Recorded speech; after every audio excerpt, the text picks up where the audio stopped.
Eh bien, bonjour tout le monde, ici CryptoFrad. Aujourd'hui, on est dimanche le 18 avril et je vais faire une update sur XRP.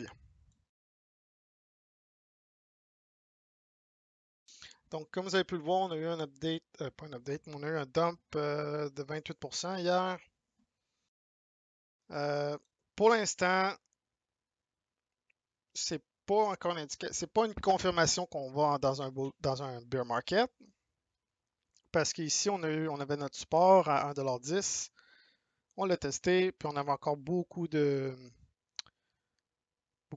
à ce niveau-là. Donc, le prix a fini plus haut que ça là. Techniquement, on a encore une uptrend sur la daily. Là, ça va être de voir si le high, par contre, si on finit une fermeture plus haut qu'à ce niveau-là ici. Euh, Par contre, de l'autre côté, si on commence à aller plus bas, en fait, si on va juste en dessous de cette wick-là ici, alors là, je m'attends à ce qu'on ait testé 89 cents. Puis là, on va commencer à avoir une downtrend sur la daily. Puis ça, c'est mauvais à long terme. Euh, Par contre, ici, on regarde notre RSI, c'est encore sur l'edge du bullish zone. Donc, ça pourrait quand même facilement ça pourrait tourner dedans. En fait, les niveaux, c'est 1,42$. Puis ça change, mettons 1,43$. À 1,43$, on va rester dedans. Euh, Fait qu'idéalement, là, ce qu'on aime, le scénario parfait, là, si vous êtes des bullers, là, si vous voulez que le prix monte plus haut, là, faut le voir aller sideways un peu. Toujours en créant dans le fond, revoir une sorte d'accumulation à ce niveau-là ici. Ou à ce niveau-là ici, ce ne sera pas catastrophique, là. S'il veut aller sideways ici, là, c'est pas une mauvaise chose.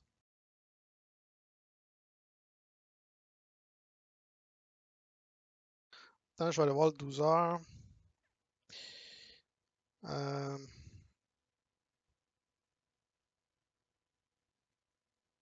donc 12 heures, j'avais beaucoup de divergences ici. Rejection du bearish zone. Par contre, on a fermé en dessous du IME 21.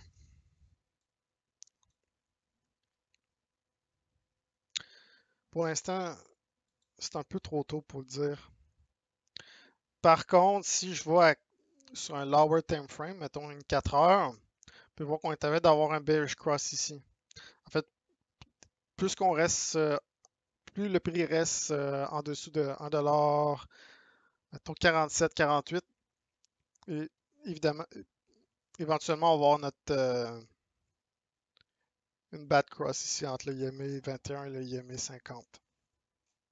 Puis juste pour vous donner une idée de qu'est-ce que ça nous donne normalement une cross comme ça, là, ou un croisement en français. En fait, pour moi, ce serait plus facile de faire ça en anglais, là. Mais je fais ça vraiment parce qu'en anglais, il y en a en masse du monde qui en font, là, des analyses techniques. Mais des fois, c'est pas tout le monde qui parle anglais. Fait que voilà, vous en avez un finalement qui en fait en français. Puis je fais pas ça pour l'argent en passant, hein. J'ai pas de. Il n'y a pas de publicité sur mes vidéos.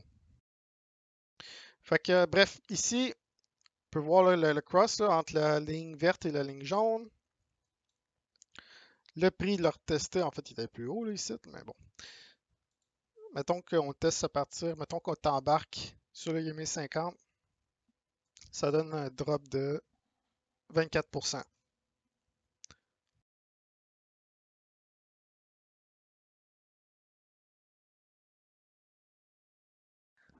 Ouais, fait que ça, dans le fond, c'était juste un exemple. Pas en détail trop longtemps.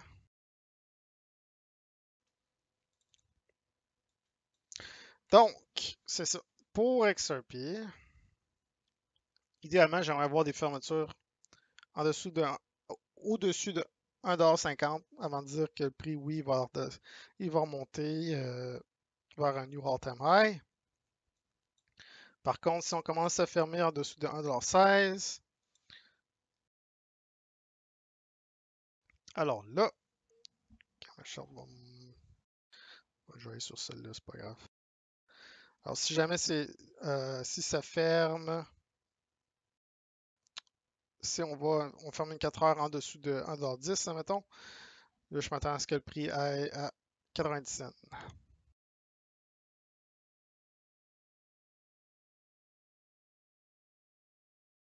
Bon, maintenant pour XDC,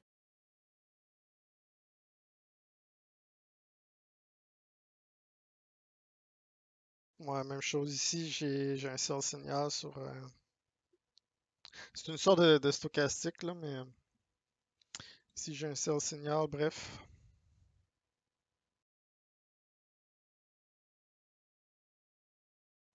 Par contre, le RSI, c'est surtout ce qui est important.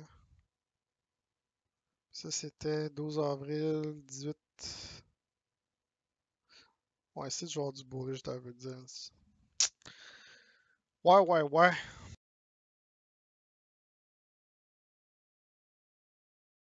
Probablement, même chose comme XRP. Je m'attends à ce qu'il y ait sideways et probablement qu'il va remonter après. Je suis pas prêt à dire que la turn est terminée, là. Ça, c'est plus Bitcoin qui va nous le dire parce que le marché au complet est influencé par ce que Bitcoin fait. Puis pour Bitcoin, là, pour dire que le bull market est terminé, euh, en fait, c'est simple. Il faut avoir un lot plus bas que 44 000 mettons 45 000. Ouais, plus bas qu'ici. Ensuite, normalement, il va remonter parce qu'ici, on a un gros support. Il va y avoir beaucoup d'achats à ce niveau-là. Normalement, le prix va remonter. Là, ça va être de voir si on fait un lower high. C'est là c'est là que ça va nous confirmer. OK, on est en train de distribuer, puis le bull market est terminé. Donc, je comprends que c'est pas la meilleure analyse que j'ai faite à date, mais c'est c'est pas évident en ce moment. Des fois, j'ai des edges, je me dis, la picture est pas encore claire pour moi. Fait que, pour le moment, la semaine prochaine, d'ici mercredi, là, je vais avoir une meilleure idée de qu'est-ce qui se passe. En terminant, j'aimerais vous parler un peu de l'or. J'ai récemment pris une position sur l'or parce que dans le fond, mon indicateur RTSI, dans le fond, quand la ligne bleue va par-dessus le pointillé vert, c'est un signal pour aller long. De plus, ici, j'ai mon RSI qui s'en va tranquillement dans la zone bullish.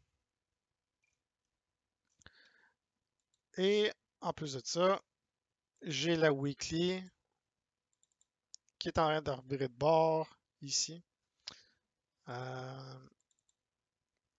Et aussi lors du dernier drop, parce qu'on a eu un beau petit dump sur l'or. Je vais vous montrer. Baisse de 16%. Donc, pour le stock market, c'est beaucoup. Ou un asset comme l'or aussi. On peut voir qu'ici, on a rejeté la zone bearish. Donc, ce qui me dit que à long terme, c'est tout simplement un bullish reset. Euh, donc, ouais, je vous tiendrai au courant pour l'or. Ça regarde bien en tout cas en ce moment. En ce moment, bien sûr. Et pour ce qui est de Bitcoin et XRP, XDC, si vous avez des questions, des fois ça peut m'aider à voir des choses autrement, donc n'hésitez pas à les poser. Ou peu importe le stock ou la crypto, c'est juste, bien sûr, en tout cas, peu importe la crypto, je vais y répondre. Fait que, ouais. See ya!